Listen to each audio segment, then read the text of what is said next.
Irmãos, qual é o propósito da sua vida? Por que você existe? Qual é a prioridade da sua vida? Nós vamos ver hoje, através da vida de Cristo, seu ministério, compaixão e ordem, que a pregação do Evangelho do Reino é uma tarefa urgente na vida do crente. Abra sua Bíblia, por favor, lá no Evangelho de Mateus, no capítulo 9.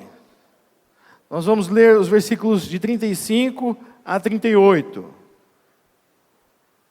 Mateus, capítulo 9, 35 a 38.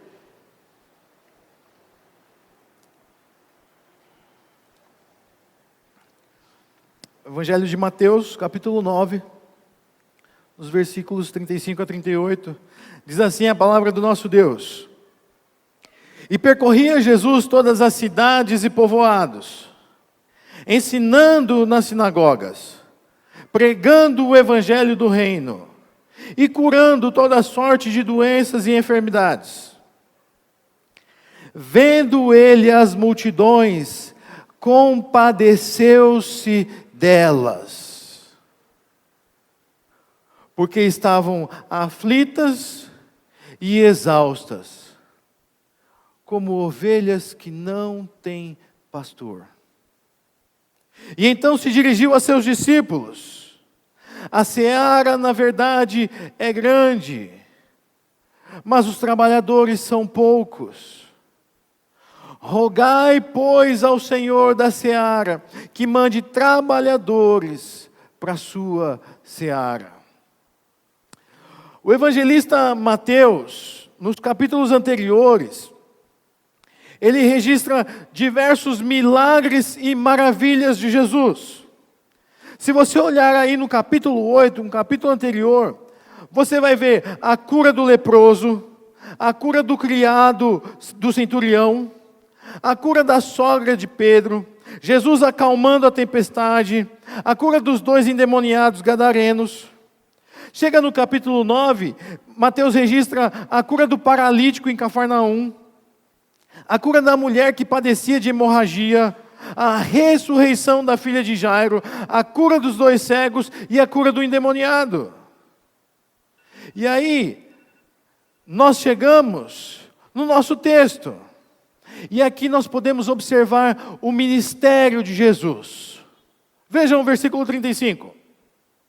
E percorria Jesus todas as cidades e povoados, ensinando nas sinagogas, pregando o evangelho do reino e curando toda sorte de enfermidades. Mateus divide o ministério de Jesus em 3 partes: ensinar, pregar e curar. E ele diz que Jesus ensinava nas sinagogas. Por que Jesus ensinava nas sinagogas? Se você quisesse encontrar um judeu, onde você poderia encontrar? Na sinagoga. A sinagoga era o lugar propício para se ensinar sobre o Pai e sobre o Messias. Mas Jesus não só ensinava, ele pregava o evangelho do reino. Queridos, hoje em dia, existem muitas pessoas pregando um evangelho que não é o evangelho do reino. É o evangelho da autoajuda, é o evangelho humanista, é o evangelho onde você pode vir do jeito que você está e permanecer do jeito que você está. Porque afinal de contas, Deus é amor. É um evangelho onde você pode ter relações sexuais fora do seu casamento, você pode ser um corrupto nos seus negócios, você entende que o seu corpo, você pode fazer o que você quiser com ele, porque é o seu corpo, suas regras. É um evangelho que você não precisa lutar contra os seus pecados, porque afinal de contas, Todos os caminhos levam a Deus. Esse não é o evangelho do reino. A pergunta que nos vem à mente então é: o que é o evangelho do reino? Vejam, no mesmo capítulo, versículo 13, Mateus capítulo 9, versículo 13. Quando diz: ide, porém, e aprendei o que significa: misericórdia quero, e não holocaustos, pois não vim chamar justos, e sim pecadores ao arrependimento. Esse é o evangelho do reino. Aquele que chama pecadores ao arrependimento. Aquele que confronta pecados. Aquele que discerne os intentos do coração. O evangelho do reino é aquele que tira o véu dos nossos olhos e nos faz enxergar a nossa condição de pecadores miseráveis. O evangelho do reino é aquele cuja a intervenção misericordiosa de Deus é que nos salva e nos livra do inferno. Esse é o evangelho do reino. O evangelho do reino nos humilha, porque ele diz que não é pelos seus méritos que você pode ser salvo. Não existe nada de bom em você, mas somente pelos méritos de Cristo é que você pode se achegar a Deus. Esse é o evangelho do reino. O evangelho do reino diz: arrependei-vos, arrependei-vos. Quando nós chegamos no capítulo 18, do mesmo evangelho, o evangelho de Mateus, nós aprendemos sobre os passos da disciplina. Aquele pecador obstinado que não se arrepende dos seus pecados. E Jesus diz: trate-o como gentil e publicano. Aí algumas pessoas poderiam dizer: tratar como gentil e publicano é, dizer para ele: Deus está de portas abertas para você. Vem para cá. Fica com a gente. Vamos comer uma pizza juntos. Vamos viajar juntos. Queridos, sabe o que é tratar como gentil e publicano? É dizer para eles: arrependa-se. Você precisa se arrepender do seu pecado, porque o seu pecado mancha o nome de Cristo. O seu pecado joga lama na igreja de Cristo. Você precisa se arrepender. Esse é o evangelho do reino. Era isso que Jesus fazia entre os gentios e publicanos. Jesus não ficava contando piadinhas para eles. Não ficava com brincadeirinha: vamos comer. Não. Arrependa-se. O reino do céu está próximo. Você precisa se arrepender. Eu fui falar sobre evangelismo em uma igreja, e eu comecei perguntando para eles: o que é o evangelho? Aí eles disseram: é uma boa nova, é uma boa notícia. Ótimo, é uma boa notícia, que começa com uma má notícia. Todos pecaram e estão destituídos, separados da glória de Deus. Por que o evangelho é uma boa notícia? Porque é a notícia de que Deus, por meio de Cristo Jesus, te oferece perdão dos seus pecados. E para isso você precisa se arrepender.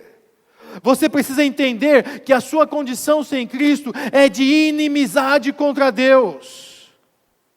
Você ofende a santidade do Senhor com os seus pecados. E Deus não tolera pecado.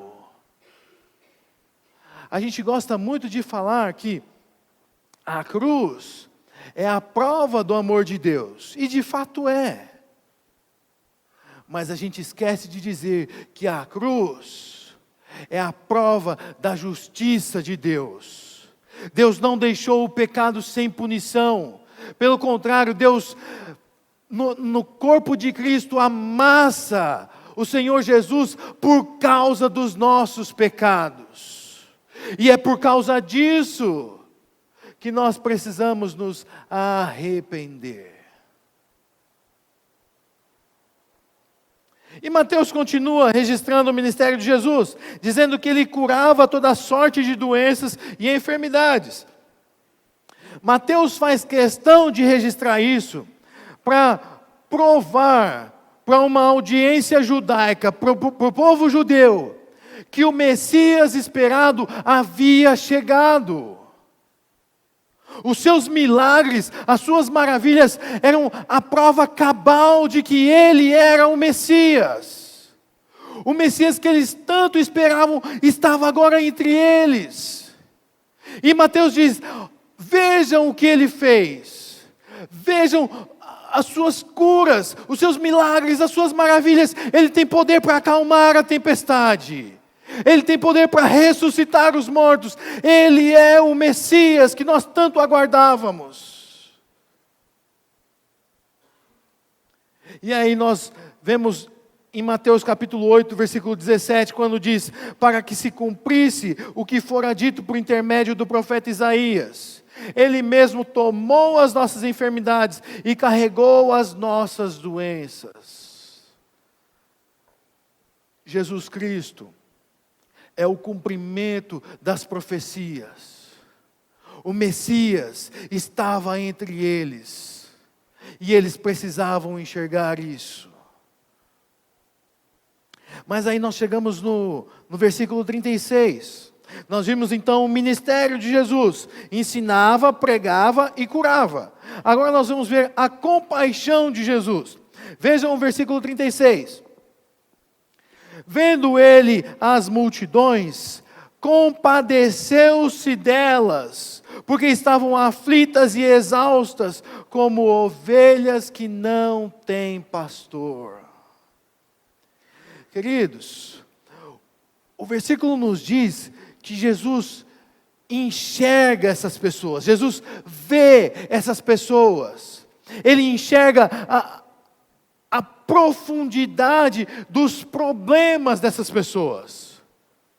Jesus enxerga essas pessoas como pessoas esmagadas pelo legalismo judaico.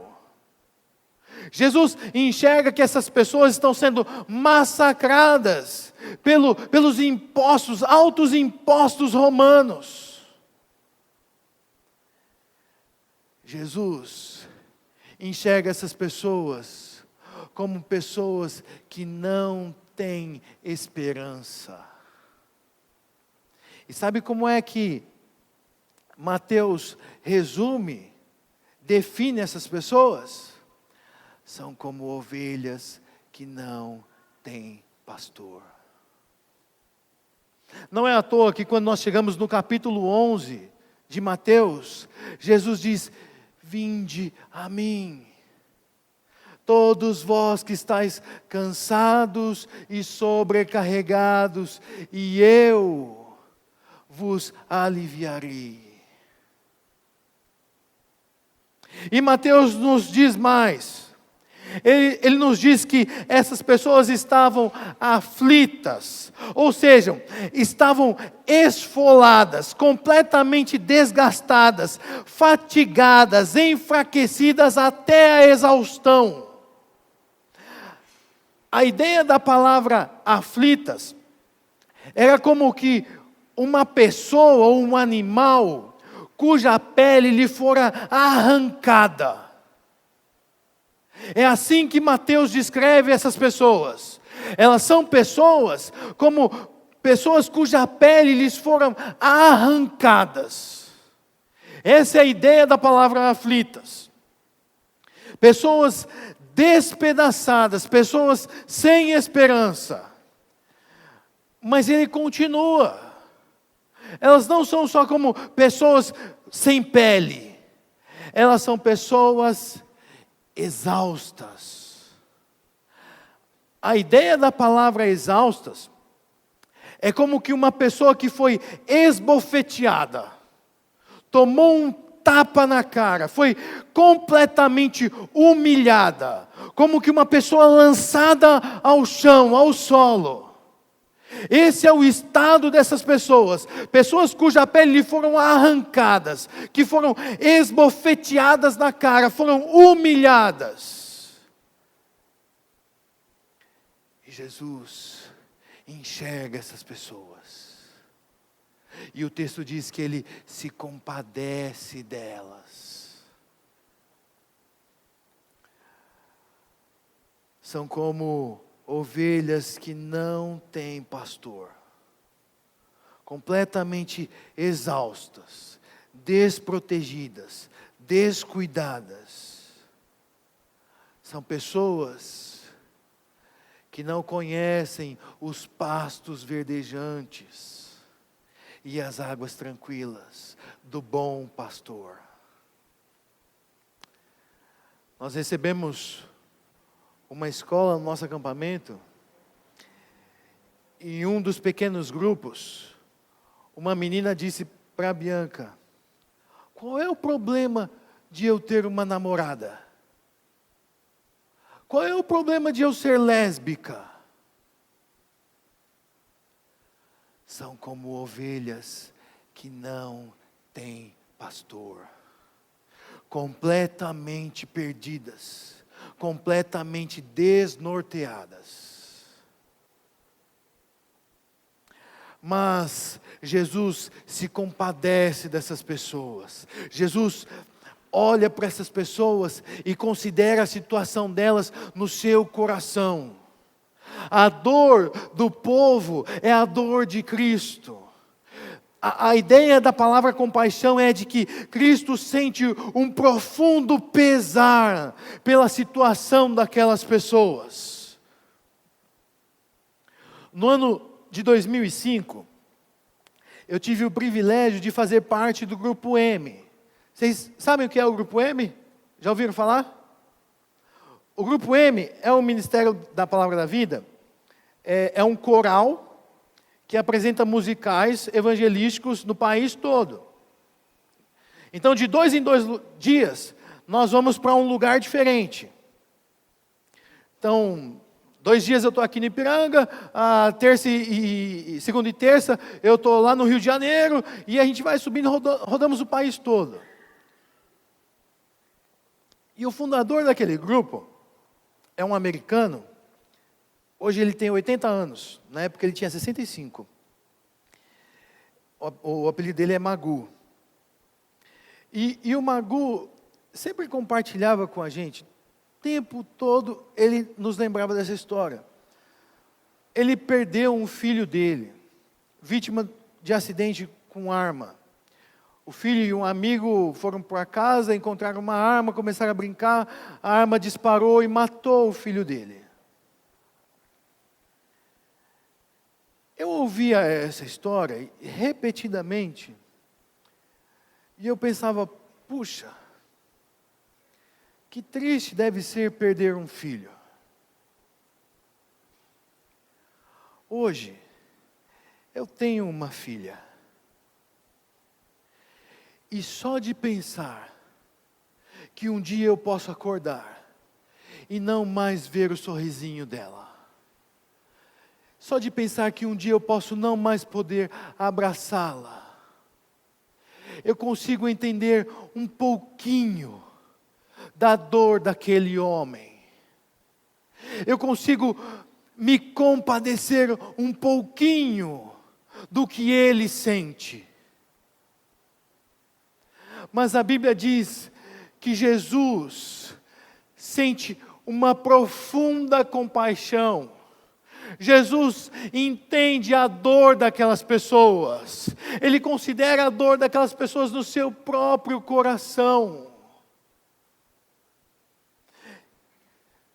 Querido, não existe ninguém melhor para entender o que você passa.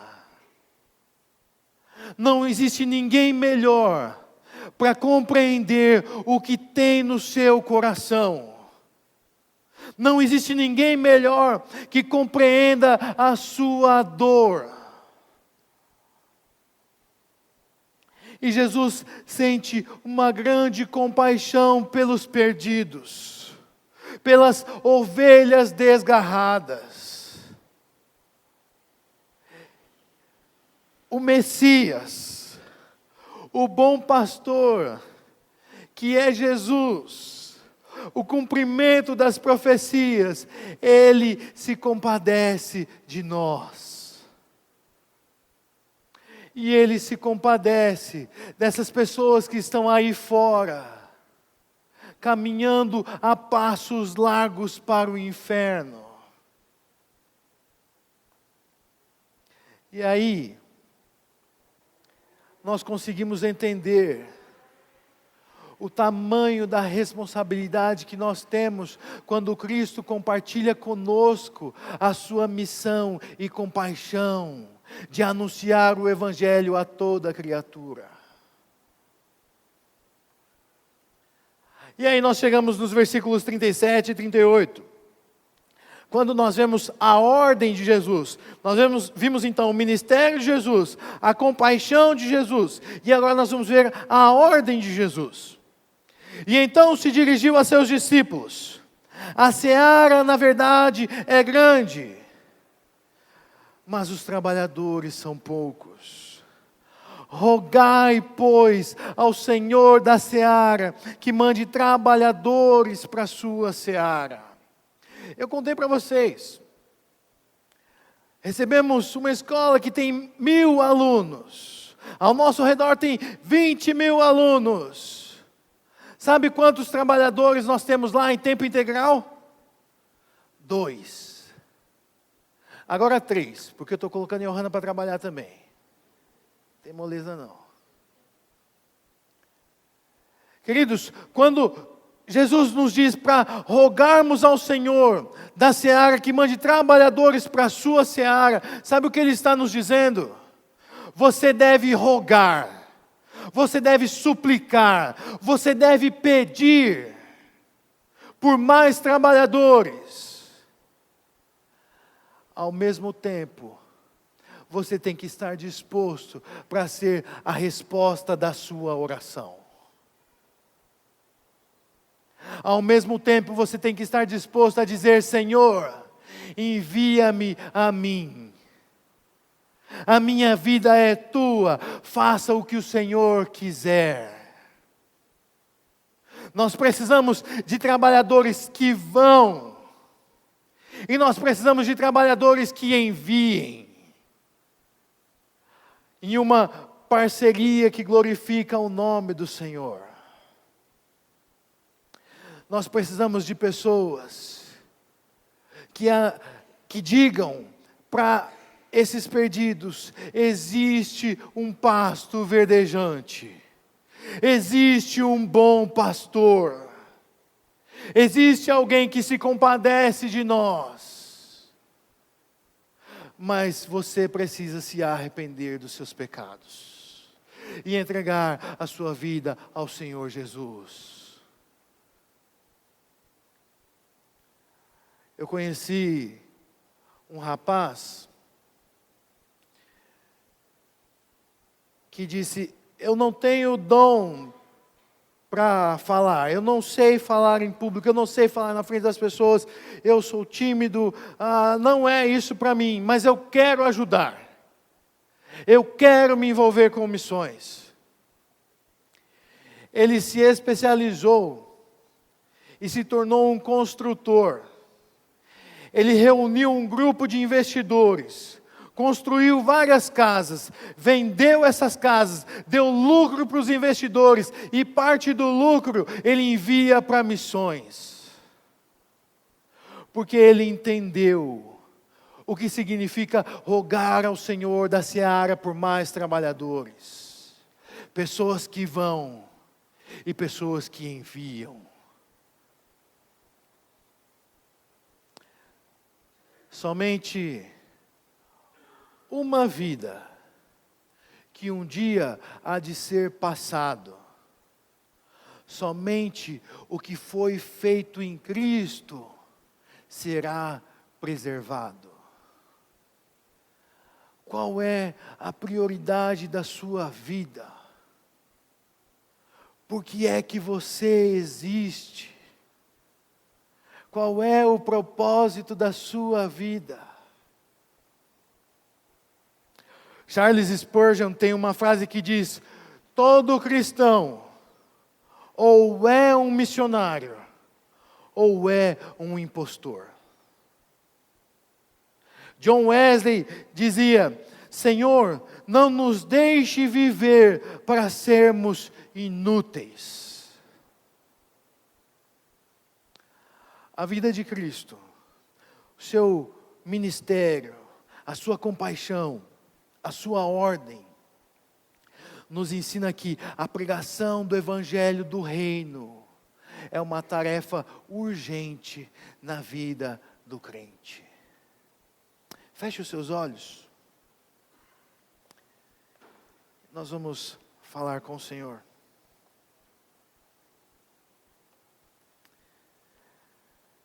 Senhor nosso Deus, nós te agradecemos. Na verdade, nós não temos palavras para expressar gratidão, porque o Senhor um dia nos salvou. O Senhor nos alcançou com a sua maravilhosa graça. O Senhor tirou as escamas dos nossos olhos. O Senhor rasgou o véu que nos separava de Ti. E o Senhor nos fez enxergar a nossa situação, a nossa condição. E o Senhor mudou o nosso coração. De maneira que a única resposta que nós poderíamos dar é sim, Senhor. Por favor, me aceite. Obrigado, Senhor, porque hoje nós temos alguém onde nós podemos depositar os nossos fardos. Como nós cantamos no início desse culto. Como é bom saber que nós podemos depositar os nossos fardos aos pés da cruz. Obrigado por tão grande salvação. Obrigado porque o Senhor se compadeceu de nós. Mas, Senhor, nós te pedimos coragem. Faça de nós servos corajosos, que anunciam a Tua compaixão, que anunciam a Tua misericórdia, a Tua graça, e a necessidade de arrependimento. Obrigado, Senhor, porque o Senhor compartilha conosco essa tão nobre tarefa de anunciar as Tuas grandezas, de anunciar para essas pessoas perdidas que existe uma esperança, existe um caminho, existe um Salvador, que é Cristo Jesus, o Messias. Que o Senhor nos use como o Senhor bem quiser, para a Tua glória. Porque nós existimos para isso, para a Tua glória. Nós te agradecemos, em nome do Senhor Jesus. Amém.